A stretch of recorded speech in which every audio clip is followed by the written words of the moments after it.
बिस्मिल्लाहिर्रहमानिर्रहीम। स्टूडेंट, कल हमने न्यूक्लियोलस एंड क्रोमोसोम का टॉपिक डिस्कस किया था। आज हम चैप्टर नंबर 4 का last topic difference between prokaryotic and eukaryotic cell का टॉपिक डिस्कस करेंगे। Kindly subscribe my channel and press the bell icon. Now let's take a start. Student, prokaryotic and eukaryotic cell में mainly 10 differences को आज हम discuss करेंगे। सबसे पहला difference है nuclear membrane. Student, prokaryotic cell में न्यूक्लियर मेम्ब्रेन्स नहीं होती। इट्स मीन्स दैट कि इसके न्यूक्लियस के गिर्द जो डबल मेम्ब्रेन्स हैं वो बिल्कुल नहीं पाई जाती, जिस वजह से हम प्रोकैरियोटिक सेल को ये कहते हैं कि prokaryotic cell do not have distinct nucleus, कि इसमें वाज़े न्यूक्लियस मौजूद नहीं होता। जबकि हम यूकैरियोटिक सेल की बात करें तो यूकैरियोटिक सेल में मेम्ब्रेन्स पाई जाती हैं, न्यूक्लियर मेम्ब्रेन्स मौजूद होती हैं। न्यूक्लियर मेम्ब्रेन्स की प्रेजेंस की वजह से यूकैरियोटिक सेल में वाज़े एंड डिस्टिंक्ट न्यूक्लियस मौजूद होता है। Prokaryotic cell do not have nuclear membranes, इसमें न्यूक्लियर मेम्ब्रेन्स नहीं होती। देयरफॉर इसीलिए prokaryotic cell do not have definite nucleus, जिस वजह से हम ये कहते हैं कि प्रोकैरियोटिक सेल में वाज़े न्यूक्लियस, डिस्टिंक्ट न्यूक्लियस नहीं होता। On the other hand, eukaryotic cell have nuclear membranes and they have definite nucleus.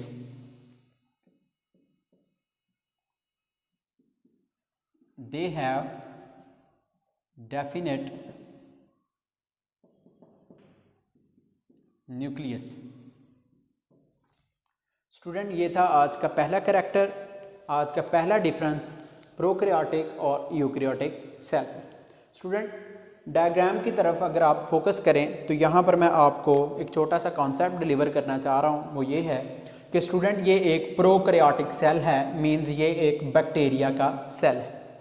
अगर आप इस बैक्टीरिया के सेल को गौर से देखें, ये इसका डीएनए है, ये रेड कलर का spring like structure, that is a DNA, and DNA is it's genetic material, ये इसका जेनेटिक मटीरियल है। इसके डीएनए के गिर्द कोई मेम्ब्रेन मौजूद नहीं होती। ये जो डॉटर लाइन मैंने रिप्रेजेंट की हुई है, ये बेसिकली कोई मेम्ब्रेन नहीं है, बल्कि एक प्रोकैरियोटिक सेल का जो डीएनए होता है, जो जेनेटिक मटेरियल होता है, वो इसके साइटोप्लाज्म में फ्रीली फ्लोट करता रहता है। मींस दैट कि इसका जो डीएनए है वो इसके साइटोप्लाज्म के एक ख़ास रीजन में, एक ख़ास एरिया में पाया जाता है। यानी आप यूँ कह सकते हैं कि एक ख़ास एरिया होता है, एक स्पेसिफिक रीजन होता है जहाँ पर प्रोकैरियोटिक सेल का डीएनए पाया जाता है। ये जो ख़ास एरिया होता है साइटोप्लाज्म के अंदर, इस एरिया को हम न्यूक्लाइड कहते हैं।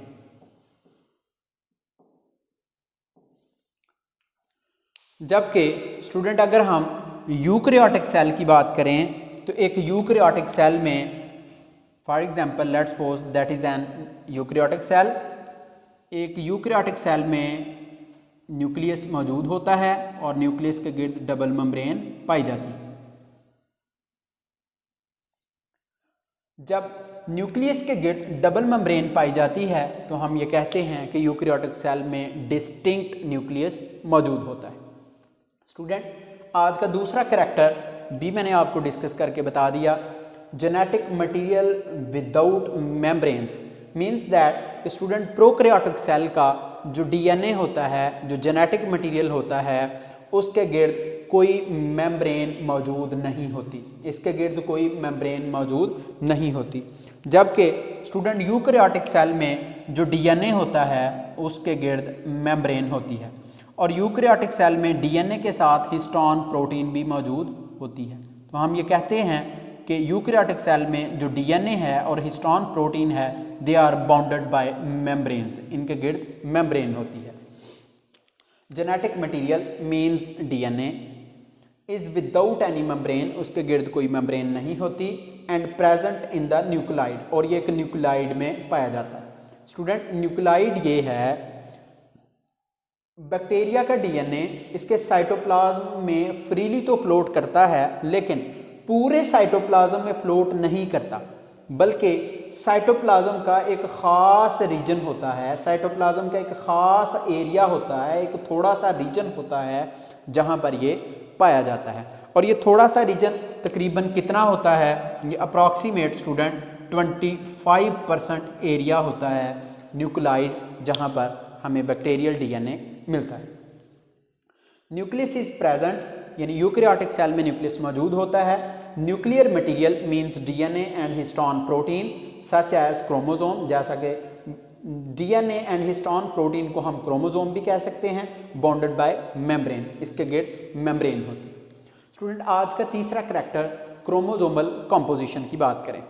स्टूडेंट अगर हम क्रोमोसोमल कंपोजिशन की बात करें तो जो प्रोकैरियोटिक सेल है, जो बैक्टीरियल सेल है, उसका जो क्रोमोसोम है वो सिर्फ डीएनए से मिलकर बना हुआ है, जबकि यूकैरियोटिक सेल की अगर हम बात करें, यूकैरियोटिक सेल का जो जेनेटिक मटेरियल है मीन जो क्रोमोसोम है that is made up of DNA and histone protein. तो मेन डिफरेंस क्या हुआ, प्रोकैरियोटिक सेल में जो क्रोमोसोम है वो सिर्फ डीएनए से मिलकर बना होता है, जबकि यूकैरियोटिक सेल में जो क्रोमोसोम है वो डीएनए एंड हिस्टोन प्रोटीन से मिलकर बना हुआ है। आज का फोर्थ डिफरेंस प्रोकैरियोटिक और यूकैरियोटिक सेल में स्टूडेंट ये है मेम्ब्रेन बॉन्डेड ऑर्गेनेल्स।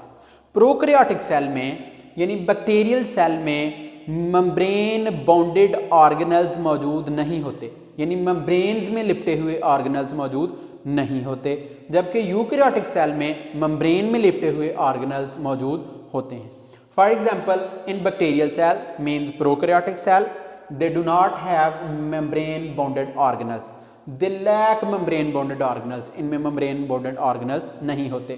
कौन कौन से membrane bonded organelles नहीं होते स्टूडेंट, मैंने यहाँ पर लिस्ट नहीं लिखी, आपने याद रखना है। माइटोकॉन्ड्रिया भी नहीं होता, endoplasmic reticulum is also absent, Golgi complex is also absent, and other membrane bonded organelles such as chloroplast etc. are also absent in prokaryotic cell. On the other hand, in eukaryotic cell, mitochondria is present, mitochondria भी मौजूद है, endoplasmic reticulum also present, and other membrane bonded organelles such as chloroplast are also present in eukaryotic cell. आज का student पांचवा difference ये है ribosomal size. Prokaryotic cell का जो राइबोसोम होता है वो स्मॉलर होता है, छोटा होता है, और अप्रॉक्सीमेट उसका साइज 70 स्वेडबर्ग का होता है। राइबोसोम के चूंकि 2 यूनिट होते हैं, इसका लार्जर सब यूनिट 50 स्वेडबर्ग का, जबकि इसका स्मॉलर सब यूनिट अप्रॉक्सीमेट 30 सब यूनिट का 30 स्वेडबर्ग का होता है। जब इन दोनों को मिलाते हैं तो 80 स्वेडबर्ग होना चाहिए, लेकिन स्टूडेंट इससे पहले हम राइबोसोम के टॉपिक में डिस्कस कर चुके हैं कि जब राइबोसोम के लार्जर एंड स्मॉलर सब यूनिट आपस में कंबाइन करते हैं तो इसके नतीजे में ओवरऑल राइबोसोम का जो नेट साइज़ है वो कम हो जाता है।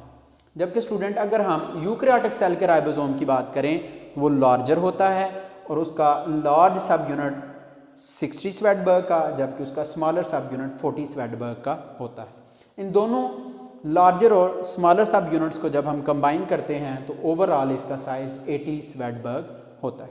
स्टूडेंट छठा मेन डिफरेंस ये है सेल वॉल। अगर हम प्रोकैरियोटिक सेल की बात करें, they also have a cell wall, इनमें भी सेल वॉल पाई जाती है, and eukaryotic cell may have a cell wall और नॉट, इनमें सेल वॉल हो भी सकती है और नहीं भी। चूँकि यूकैरियोटिक सेल में प्लांट्स और एनिमल्स दोनों किस्म के सेल्स आ जाते हैं, प्लांट्स में सेल वॉल मौजूद होती है जबकि एनिमल्स में सेल वॉल एब्सेंट होती है। यहाँ पर स्टूडेंट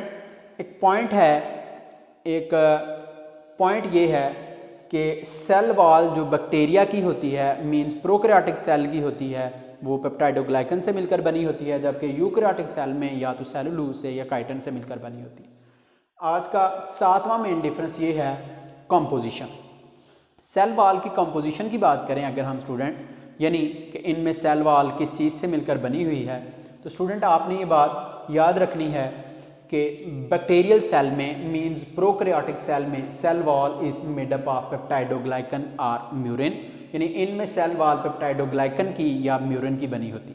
पेप्टाइडोग्लाइकन का दूसरा नेम स्टूडेंट म्यूरिन भी है, ये एमसीक्यूज भी आपसे पूछा जा सकता है। जबकि स्टूडेंट यूकैरियोटिक सेल में अगर बात करें, यूकैरियोटिक सेल में प्लांट्स में जो सेल वॉल है वो सेलुलोज की बनी होती है, फंगी में यानी फंगस में सेल वॉल काइटिन की बनी होती है। यहाँ पर स्टूडेंट सेल वॉल की कंपोजिशन में एक पॉइंट को मैं एक्सप्लेन करता हूँ। वो पॉइंट ये है कि पेप्टाइडोग्लाइकन क्या है, पेप्टाइडोग्लाइकन कैसे बनता है। तो स्टूडेंट ज़रा फोकस कीजिएगा। For example that is a carbohydrate chain, that is N other carbohydrated chain. जब कार्बोहाइड्रेट्स में पॉलीसेक्राइड्स की हम बात करते हैं, that is a polysaccharides chains, ये पॉलीसेक्राइड्स की चेन्स हैं। मींस स्टूडेंट बहुत सारे ग्लूकोज के मॉलिक्यूल्स मिलकर चेन्स बना देते हैं। अब इन तमाम ग्लूकोज के मॉलिक्यूल्स ने मिलकर एक पॉलीसेक्राइड बनाया हुआ है। मींस तमाम मोनोसेक्राइड्स ने मिलकर, तमाम ओलिगोसेक्राइड्स ने मिलकर एक पॉलीसेक्राइड्स की बड़ी सारी चेन्स हैं। अब इन तमाम चेन्स को बाउंड किया हुआ है सम अमीनो एसिड्स ने, यानी amino acids are bounded to the polysaccharides chain. These are polysaccharide chains, इनको हम पॉलीसेक्राइड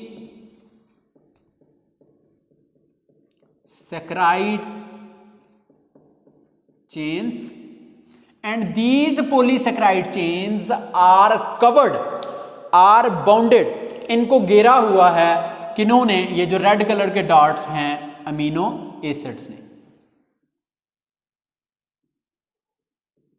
तो स्टूडेंट जब पॉलीसेक्राइड चेन्स को बहुत सारे अमीनो एसिड्स आपस में कवर कर लें, बाउंड कर लें, तो ये जो स्ट्रक्चर बनता है, इस सारे स्ट्रक्चर को, इस कंप्लीट स्ट्रक्चर को हम पेप्टाइडोग्लाइकन कहते हैं।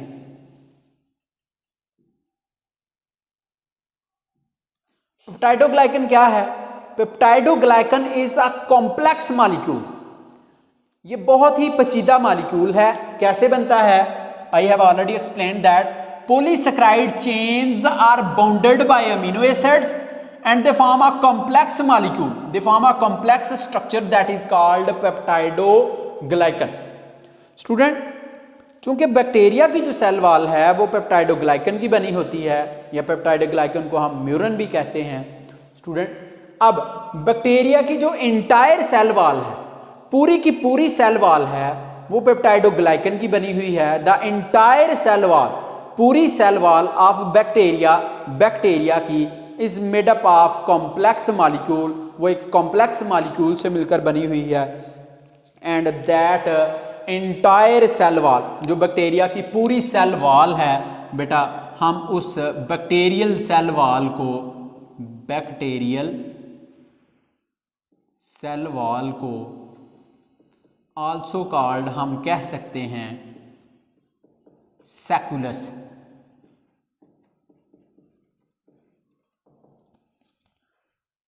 तो स्टूडेंट कॉन्सेप्ट ये है, बैक्टीरिया की सेल वॉल में पॉलीसेक्राइड चेन्स को कवर किया हुआ है अमीनो एसिड्स ने, और ये दोनों चीज़ें मिलकर बनाती हैं पेप्टाइडोग्लाइकन। अब पेप्टाइडोग्लाइकन के मॉलिक्यूल्स बैक्टीरिया की सेल वॉल में, पूरी की पूरी सेल वॉल में जितने भी हैं, इन तमाम पेप्टाइडोग्लाइकन्स के मॉलिक्यूल को कलेक्टिवली, मजमूई तौर पर हम सैकुलस का नाम देते हैं। I hope it is clear to all of you. जो सेल वॉल की कंपोजिशन के में एक ये पॉइंट था जो मैं यहाँ पर नहीं लिखा हुआ, but that point is discuss in your book, आपने याद रखना है, मैंने एक्सप्लेन कर दिया इस पॉइंट को। आठवां पॉइंट, आठवां डिफरेंस स्टूडेंट ये है mitosis. In prokaryotic cell mitosis is absent, prokaryotic cell में माइटोसिस नहीं होती। Cell divide by binary fission, तो प्रोकैरियोटिक सेल में जो सेल डिवाइड करता है वो बाइनरी फिशन के थ्रू करता है, ये एक एसेक्सुअल रिप्रोडक्शन की किस्म है। जबकि यूकैरियोटिक सेल में सेल माइटोसिस के थ्रू डिवाइड करता है, इसमें माइटोसिस प्रेजेंट होती। नाइन्थ डिफरेंस स्टूडेंट ये है, इफ एन ऑर्गेनिज्म, अगर एक जानदार प्रोकैरियोटिक सेल से मिलकर बना हुआ है तो हम उस जानदार को प्रोकैरियोट्स कहते हैं, और अगर एक जानदार यूकैरियोटिक सेल से मिलकर बना हुआ है तो ऐसे जानदार को यूकैरियोट्स कहते हैं। The organisms which are made up of prokaryotic cell are called prokaryotes. The organisms which are made up of eukaryotic cells are called eukaryotes. अब स्टूडेंट इनकी एग्जांपल्स क्या है? बैक्टीरिया, ब्लू ग्रीन एल्गी जिसे हम cyanobacteria भी कहते हैं, ये प्रोकैरियोट्स हैं, जबकि एनिमल्स, प्लांट्स, फंगी, प्रोटिस्ट, ये तमाम ऑर्गेनिज्म यूकैरियोट्स हैं। स्टूडेंट लास्ट डिफरेंस ये है कि प्रोकैरियोटिक सेल बहुत पहले वजूद में आ गए थे, तकरीबन 3.5 बिलियन ईयर्स एगो, यानी ये तकरीबन 3.5 बिलियन ईयर्स एगो प्रोकैरियोट्स जो जानदार थे, बैक्टीरिया थे, वो ज़मीन पर पाए जाते थे, जबकि जो यूकैरियोटिक सेल्स थे वो प्रोकैरियोटिक सेल्स से ही बने। कब बने? Approximate 1.5 to 2 billion years ago, billion years ago. तो इस लास्ट पॉइंट ये है student, prokaryotes show primitive stage of evolution. Primitive mean पुरानी स्टेज ऑफ एवोल्यूशन, यानी ये पुराने ऑर्गेनिजम्स हैं, पुराने जानदार हैं, बहुत पहले वजूद में आ गए थे, जबकि यूकैरियोटिक सेल प्रोकैरियोटिक सेल से ही वजूद में आए। Thank you so much student. Subscribe my channel and press the bell icon. Thank you.